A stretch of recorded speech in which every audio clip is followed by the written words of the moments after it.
नमस्कार, मैं शिवानी रतूड़ी आर्यव्रत टाइम्स में आपका स्वागत करती हूँ।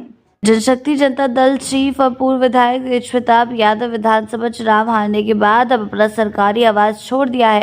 उन्होंने पटना में 26M स्ट्रैंड रोड स्थित अपना सरकारी आवास खाली कर दिया। बतौर विधायक वही सरकारी आवास में रहते थे। ये आवास बीजेपी कोटे के मंत्री लखेंद्र पासवान को आवंटित किया गया है। लखेंद्र पासवान ने आरोप लगाया कि सरकारी आवास से पंखे, कुर्सियां, फर्नीचर, एयर कंडीशन, बल्ब समेत कई सरकारी सामान गायब है। बीजेपी के मंत्री लखेंद्र पासवान ने तेज प्रताप यादव पर आरोप लगाते हुए कहा कि बंगला खंडर बन चुका है। शनिवार को बंगले में घुसते ही उन्होंने कई आरोप लगा दिए। वही बंगले को लेकर विवाद शुरू हो गया। मंत्री ने आरोप लगाया कि बंगले की हालत इतनी खराब है कि यहाँ रह पाना मुश्किल है। खंडर है, छत क्षतिग्रस्त है, बंगला जर्जर है। लखेंद्र पासवान ने कहा कि जनप्रतिनिधियों को जनता की सेवा के लिए जो फर्नीचर और सुविधाएं दी जाती है वो सभी सरकारी संपत्तियां होती है जिन्हें आवास खाली करते समय यथास्थान छोड़ना होता है। लखेंद्र पासवान ने सवाल उठाते हुए कहा कि यदि पूर्व विधायक तेज प्रताप द्वारा इन सुविधाओं की मांग की गई थी तो सामान अब कहां गए?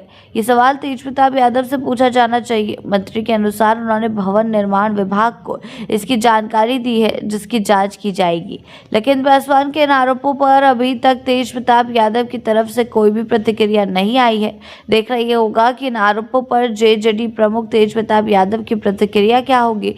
फिलहाल लखेंद्र प्रताप के इन आरोपों के बाद सूबे की राजनीति में यह विषय चर्चा का केंद्र बन गया है। हालांकि देखने वाली बात यह होगी कि तेज प्रताप यादव के आवास खाली करने के बाद अब माहौल कितना गर्माता है, क्योंकि उन्होंने आवास तो खाली कर दिया लेकिन वो बंगले को लेकर अब चर्चा का विषय बन गया है, क्योंकि लखेंद्र पासवान का साफ कहना है कि अब बंगला पूरी तरीके से जर्जर हो चुका है, खंडर दिखाई दे रहा है। आप लोगों को ये सामान उठा के नहीं ले जाना चाहिए था। उन्होंने तेज प्रताप पर तंज कसते हुए कहा कि जो सरकारी सामान होता है वो सरकार का होता है, वो आपको जनता और जनता की भलाई जब आप लोग कर रहे होते हो तब मिलता है।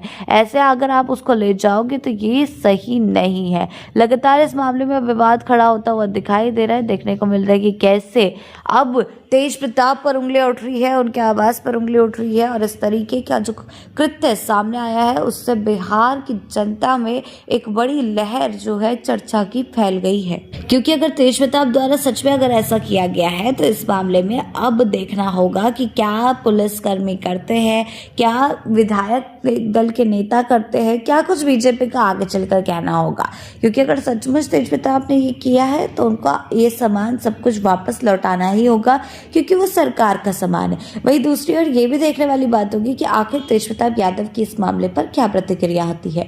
ऐसी ही अपडेट्स के लिए जुड़े रहें आर्यव्रत टाइम्स के साथ ही चैनल को सब्सक्राइब करना ना भूलें और हमारी फेसबुक और वेबसाइट के साथ भी जरूर जुड़ें।